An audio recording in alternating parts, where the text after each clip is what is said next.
What's up guys, Assalamualaikum warahmatullahi wabarakatuh. Di video kali ini gua mau unboxing Bardi Smart Breaker. Ini adalah stop kontak keluarannya Bardi. Dan ini adalah salah satu perangkat untuk smart home yang bisa dipakai oleh Amazon Alexa dan Google Assistant. Artinya bisa pakai Google Nest gitu misalnya. Dan bisa dikontrol lewat iOS, Android maupun macOS. Ini Tuya juga ya, cuman nggak tahu, gua nggak pernah pakai Tuya jadi gua nggak bisa komen.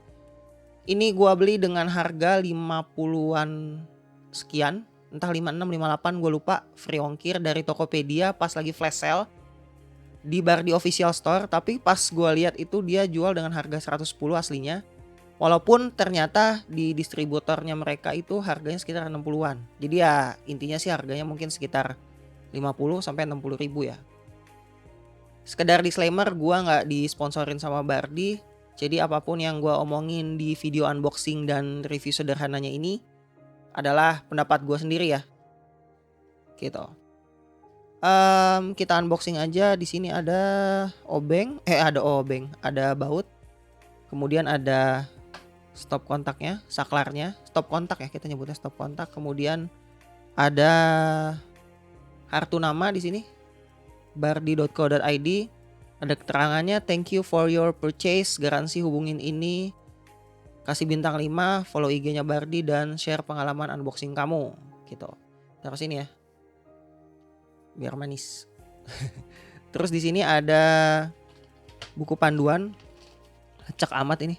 Spesifikasinya model 10 ampere warna putih dengan WiFi 2,4 GHz, voltasenya 90 sampai 250 volt dengan maksimal 10 ampere.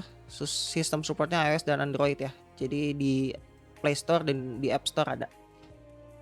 Ini di sini ditulis unduh Smart Life dan registrasi akun. Kebetulan gue udah download dan udah punya akunnya karena gue punya Smart Strip RGB. Terus ini ada tutorialnya nambah perangkat. Kemudian ada kontrolnya. Ini dikit banget ya, cuman gini doang nih. Kayak gini ya. Manual booknya. Bukan manual book ini, basa-basi nih Bardi, tolong. Manual booknya sama kayak yang Smart Strip, terlalu sederhana gitu. Kemudian ini device-nya, bahannya plastik ABS ini. Ada tombol reset mungkin ya, tombol reset kayaknya. Terus di sini ada LED indikator, kelihatan nggak? Mengkilat-mengkilat biasanya dalamnya. Ya, berarti ini LED indikator. Terus ini bisa dibuka. Lumayan tebal, mungkin tebalnya sekitar 1,5 mili ya sampai 2 mili. Lumayan tebal. Terus ini juga sama. Ini nggak waterproof. Jadi kalau naruhnya outdoor harus hati-hati loh. Kalau kena air takutnya konslet. Bisa ditutup plastik ya. Soalnya ini pasti nggak panas sih, cuman stop kontak doang. Apalagi cuman buat lampu gitu. Nah, kita langsung pasang aja. Kebetulan di sini gua punya lampu. Ini punya Philips, downlightnya Philips. Ini kita geser dulu. Ini downlightnya Philips. Ini itu cuma kecil sih. Wattnya kalau nggak salah 3 watt ya. Iya 3 watt doang. Jadi ampernya nggak gede. Terus gue juga udah nyiapin juga colokan yang nggak kepake dengan ujung yang udah gua gunting kayak gini. Langsung kita pasang aja. Di sini listriknya 2 fase ya, jadi cuman L sama N, nggak ada groundingnya. Kita pasang ini di input kayak gini. Kalian lihat ya di sini biar lebih jelas. Buat yang nonton, terutama anak laki, harus bisa ya masang kayak gini ya. Gampang kok masangnya. Nah, dia cuma dicolok ke dalam kayak gitu sampai benar-benar masuk, terus dikencengin pakai obeng. Obeng plus di sini gue pakainya. Tapi biasanya sih pakai obeng minus yang kecil buat test pen itu bisa ya. Sampai kenceng banget supaya nggak ada konslet. Biasanya bikin konslet dan panas itu ini goyang-goyang gitu, nggak kenceng. Terus kita masukin lagi nih lampunya di output. Kalau atasnya biru, keluarnya juga atasnya biru, jangan kebalik, nggak deng. Kebalik juga nggak apa-apa. Mungkin kalau ada yang anak elektro bisa komen kenapa bisa bolak-balik. Tapi setahu gue AC bisa dibolak-balik ya. Jadi ini sebenarnya masangnya foolproof. Nggak ngerti juga bisa aja gitu, nggak usah nyuruh orang. Gampang. Dah, udah terpasang kayak gini. Terus ditutup. Mana tutupnya? Nih, kita tutupnya jangan kebalik.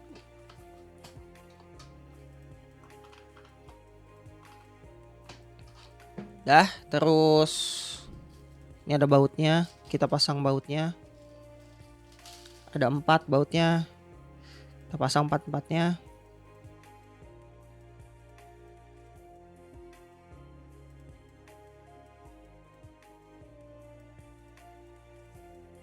Udah kepasang input, output, dan tinggal kita cobain.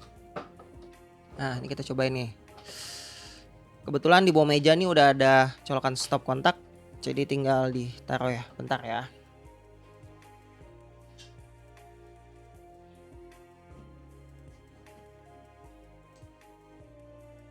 Dan sudah nyala ya guys. Wah, ini terang banget ya. Lampunya kayak keterangan deh buat ditaruh di kamera. Bentar, gue cari sesuatu dulu. Nah, ini gue punya hood buat eksternal monitor. Kita tutupin ya. Ya, tapi masih kelihatan kan ya? Tuh lampunya nyala ya. Nah, jadi seperti itu doang ya. Terus kita setting aplikasinya. Di sini kita buka Smart Life nih. Di sini gue udah ada bar di RGB WW strip keterangan ya. Gue gelapin dulu. Ada bar di RGB WW strip.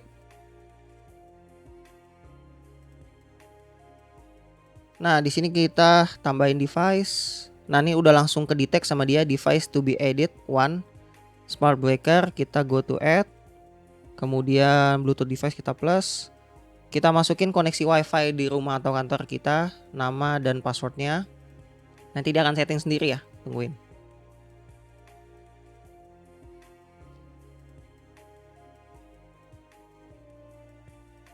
Nah, di sini udah masuk ya, kelihatan ya tulisannya Smart Breaker di sini. Kita bisa ganti nama nih, ada pulpennya.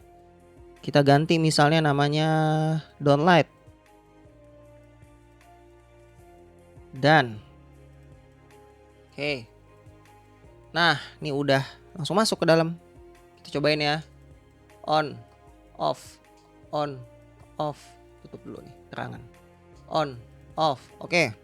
Di sini juga bisa kayaknya. Ya, on, off. Responnya cepet ya. Delaynya nggak terlalu lama tuh. Oke. Kemudian ada fungsi timer.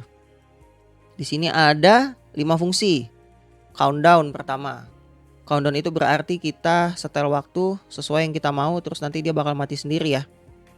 Misalnya 1 menit, 2 menit, 1 jam. Tapi kenapa nggak ada detik ya? Mestinya ada detik nih. Tolong ya diupdate nih supaya ada detik. Kalau misalnya fungsinya mau yang detik doang misalnya. Kemudian ada schedule. Schedule nih penjadwalan ya. Berarti di sini kita mau waktunya kapan misalnya. 5 PM. 5 sore. Hari Senin, Selasa, Minggu, Senin, Selasa, Rabu, Kamis, Jumat, Sabtu. Save. Berarti dia akan nyala, switch to on. Bacanya gitu ya, switch to on. Ini agak kurang user friendly ya sistemnya. Switch to on jam 5 setiap hari misalnya. Kemudian kalian bisa atur waktu switch setiap hari juga, misalnya switch to off jam 5 pagi. Nah, di sini artinya kalian itu nyalahin. Jadi kalian itu nyalain jam 5 sore dan matiin jam 5 pagi setiap harinya. Ini adalah yang gue pengen dari smart breaker ini, karena kebetulan gue beli pengen matiin lampu otomatis gitu. Kemudian ada circulate, kita matiin dulu ya nih, siapa tahu nanti fungsi lain bentrok biasanya. Kita delete. Kemudian ada circulate itu sistemnya kayak sama ya. Misalnya jam 5 sore misalnya. Sampai jam 5 pagi misalnya. Setiap hari. Start duration. Oh, Ini tuh kayak fungsinya pernah dengar kayak sistem pemberian pakan ternak atau kayak untuk perairan tanaman nggak? Jadi mereka tuh ngatur waktu setiap berapa menit mereka ngasih makan atau setiap berapa menit mereka harus nyiramin air. Ini fungsinya kayak sama seperti itu ya, sirkulasi gitu. Start durationnya, misalnya kalian mau nyalain device-nya, contoh misalnya alat pakan ternaknya selama 3 menit, kemudian selama 1 jam nganggur misalnya. Jadi 3 menit nyala, 1 jam nganggur, 3 menit nyala, 1 jam nganggur, ya benar seperti itu. Terus dari jam berapa sampai jam berapa, jadi ini otomasi seperti itu. Dari jam 5 sore sampai jam 5 pagi misalnya nggak ada yang jagain kandang misalnya. Nyala selama 3 menit dan mati selama 1 jam. Kemudian nyala lagi selama 3 menit, kemudian mati selama 1 jam. Circulate sistemnya seperti itu. Bagus ya, ini buat yang punya usaha ternak atau usaha tanaman. Kemudian ada random. Kayaknya sama ya sama circulate, cuman waktunya random. Ini agak nggak jelas sih. Buat apa ya kalau intinya kayak circulate, cuman waktunya itu random. Tapi kan randomnya nggak jelas. Ini nggak jelas. Pengada-ngadaan ini. Kemudian ada inching. Inching itu enabling this feature will put the device in an automatic state. Each time the device is switched on, it will automatically switch off after a set period of time. Oh, jadi ini fungsinya sama seperti countdown, sama matiin device fungsinya. Tapi setiap abis dinyalain. Aplikasinya apa ya contohnya? Misal mesin grinder kopi gitu. Kalian pakai ini ke grinder kopi manual yang nggak ada timernya. Kemudian coba nyalain misalnya, ngegrindernya 10 detik misalnya. Nyalain 10 detik, setiap di onin. Coba ya. Kita matiin dulu ya. Kita nyalain. Setelah 10 detik mestinya dia mati.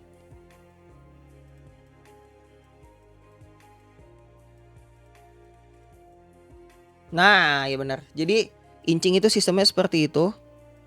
Buat yang punya mesin yang setelah dinyalain harus mati setelah sekian detik, fungsinya pakai yang ini. Terus kita ke setting, di settingnya cuman ada restart status, the state of the socket remains when the power is to apa? Tulus. Oh, ini restart status pakai bass. Ini kenapa sih harus pakai bahasa-bahasa yang enggak manusiawi? Ini kayaknya maksudnya gini. Kalau misalnya kalian matiin device, misalnya kalian pakai ini tuh di tengah-tengah saklar gitu misalnya, ada saklarnya lagi. Setiap kalian matiin terus nyalain lagi, statusnya apa? Off, apa on, apa terakhir kali dia dimatiin. Misalnya terakhir kali dia nyala, ketika dinyalain nyala, ketika dia mati, ketika dinyalain lagi mati gitu. Tapi kalau off, ketika dinyalain off dulu. Kalau yang on ketika dinyalain dia on dulu, nggak peduli sebelumnya mati atau nyala. Tolong ya ini, aduh, ini nggak user friendly nih kalau nggak ngerti kata-kata kayak gini, ya nggak bisa nyetingnya. Light mode ini, ini untuk LED nih, mau nyalain apa nggak penting. Child lock, the device is power off or press 4 times in succession. Nggak ngerti juga karena tulisannya nggak jelas. Ini kayaknya dari sisi aplikasinya mesti diperbaikin deh, maksudnya nggak user friendly gitu. Yang user friendly cuman halaman utamanya doang nih. Ini user friendly. Kayak timer mesti dijelasin ini fungsinya untuk apa, contoh settingnya seperti apa. Kemudian untuk setting juga kata-katanya dibagusin lagi yang lebih gampang untuk di ngertiin gitu. Itu PR-nya ya. Nah, jadi unboxingnya udah, menunya udah seperti apa. Terakhir adalah menurut gua ini tuh untuk apa? Untuk siapa? Jadi untuk gua sendiri misalnya, gua pengen lampu di rumah gua itu mati pada jam sekian dan hidup pada jam sekian. Contohnya mati pas subuh, hidup pas maghrib. Jadi bisa gua setting tadi pakai schedule. Pakai schedule di sini. Atau misalnya ketika gua lagi keluar rumah sama keluarga sama anak istri, gua nggak bisa nyalain lampu rumah, gua bisa set di sini. Jadi gua tinggal dari jauh, gua tinggal masuk ke aplikasi, gua nyalain. Atau misalnya gue lagi keluar kota, gue bisa schedule nyala mati jam berapa gitu. Kenapa? Karena resiko ya, misalnya kalian keluar kota nggak ada yang nyalain hidupin lampu rumah, ya otomatis orang-orang jahat dalam tanda kutip bisa aja gitu. Oh, ini nggak ada orangnya nih, kita bisa masuk nih. Tapi kalau nyala lampu dan mati lampunya ada jelas waktunya, mereka yang ngintai juga, oh ini ada orang di rumah gitu. Itu salah satunya. Kemudian buat misalnya tadi kalian punya usaha pakan ternak atau usaha akuarium ikan-ikan itu, atau misalnya usaha tanaman yang butuh penjadwalan, kayak misalnya tadi contohnya kan udah ya, pakan ternak. Misalnya akuarium, kalian mau nyalain untuk ngebersihin akuariumnya setelah berapa lama, atau misalnya mau ngasih pakan ikannya berapa lama, bisa nih diatur di device ini. Terus kemudian ibu-ibu misalnya lagi nyerika, mau dimatiin setrikaannya setelah sekian menit karena biasanya suka lupa sambil masak, sambil ngurus anak, bisa diatur misalnya setelah 5 menit setrikaannya mati. Jadi lebih aman gitu untuk rumah. Jadi fungsinya banyak ya smart home ini ya. Terus device ini bisa di-connect ke smart home. Walaupun gua dalam kasus kali ini di video ini gue belum punya smart home, nggak punya Google Nest atau Alexa atau apapun gitu. Kalau gue lihat di beberapa channel mereka bisa kasih kayak voice activation gitu. Oke Google nyalain lampu rumah misalnya, ntar dia nyala sendiri. Itu sih sebenarnya cuman lebih memudahkan dibandingin kita mencet-mencet ya. Tapi sebenarnya fungsinya sama aja gitu untuk home automation. Jadi sekian aja sih reviewnya sama unboxingnya. Menurut gua untuk device sendiri lumayan bagus, walaupun nggak waterproof. Kalian bisa akalin pakai plastik untuk cegah semut. Nih ada semut nih mau datang. Semut biasanya suka yang panas-panas ya. Masuk ke dalam sini anget dia, bikin sarang, terus device-nya mati. Jadi buat yang naruhnya outdoor jangan lupa diplastikin, kasih hawa-hawa dikit. Jadi untuk device-nya bagus, menurut gua harganya nggak terlalu mahal, dan kekurangannya di device-nya sendiri nggak ada fungsi meter, karena kayak merek sebelah si Sonoff itu, Sonoff gue baca dia ada meternya, jadi bisa kayak ngelihat berapa watt sih yang dipakai di device yang lewat jalur ini gitu. Tapi harganya malah lebih mahal sih. Si Bardi cuma punya satu setahu gua, nggak ada yang ada meternya. Jadi untuk smart breaker-nya cuma satu opsi, oke, nggak masalah gitu. Harganya nggak terlalu mahal. Terus untuk aplikasinya sendiri, untuk home screen-nya udah lumayan intuitif, bagus. Tapi untuk timer dan setting sebaiknya bisa diperbaikin lagi gitu user experience-nya. Karena menurut gua secara user experience agak kurang ya. Jadi bisa jadi PR juga nih buat mereka gitu. Terus udah sih itu aja ya. Kayaknya sisanya mungkin kalian bisa tulis komen di bawah. Ada yang mau ditanya sebelum beli, atau ada yang punya review bagus atau pengalaman bagus tentang produk ini terhadap kehidupan kalian gitu, atau ada kekurangannya bisa ditulis juga. Jadi sekali lagi ini videonya nggak disponsorin sama Bardi, jadi menurut pendapat gua sendiri. Jadi kalau ada lebih dan kurangnya gua minta maaf. Makasih yang udah nonton sampai selesai. Jangan lupa buat di subscribe, like, dan juga di share. Itu aja ya. Assalamualaikum warahmatullahi wabarakatuh. Peace.